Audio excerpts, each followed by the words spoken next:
जेनझीज मध्ये एनर्जी भरपूर आहे, बरोबर. इम्पल्सिव्हनेस आहे, पेशन्स पण तसे कमी आहेत, पण क्लॅरिटी खूप आहे. मिलेनियल्सच्या चुका जेनझीज कधीच करणार नाही. त्यांच्यामध्ये कमिटमेंट पण आहे. पण जर कुठं झालं आणि कुठे ब्रेकअप जरी झाला तर त्याला व्हेंट आउट करायला हुकअप पण ते करू शकतात. कारण त्यांना असं वाटतं हुकअप हे करणं हा त्याच्यावरती सोल्युशन आहे. म्हणजे माझ्या बॉडीची नीड आहे, it's my need, it's my life असं म्हणू शकतात ते. आणि बरोबर. हे पचवणं आमच्या जनरेशनला खूप कठीण जातं. कठीण. So it is a fact right now. त्यामुळे सिच्युएशनशिप घे, बेंचिंग घे, गोस्टिंग घे किंवा इव्हन डेटिंगपासनं डेटिंगला सुद्धा नातं समजतात ते, which is a very wrong thing. कारण ह्या सगळ्या कन्सेप्ट ना कॉपी पेस्टेड आहेत.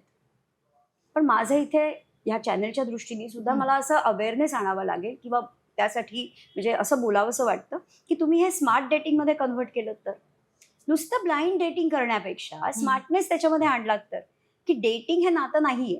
त्यामुळे डेट तुम्ही ॲट अ टाइम 3 ते 4 व्यक्तींबद्दल बरोबर शकता. ॲट अ टाइम करू शकता.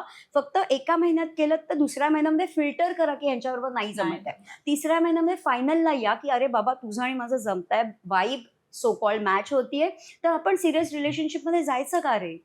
ह्या गोष्टी जेन्झीज मध्ये जास्त पाहायला मिळतात. आणि ह्या असाव्यात मी तर म्हणते, कारण एवढी क्लॅरिटी त्यांना हवी आहे हवी आणि आहे. आहे त्यांच्याकडे. जर तो म्हणाला की नाही मी आहे, तर मग दोघंही सिरियस रिलेशनशिपमध्ये राहू शकतात. मग पुढे लिव्ह इन का लग्न हा त्याचा प्रश्न आहे.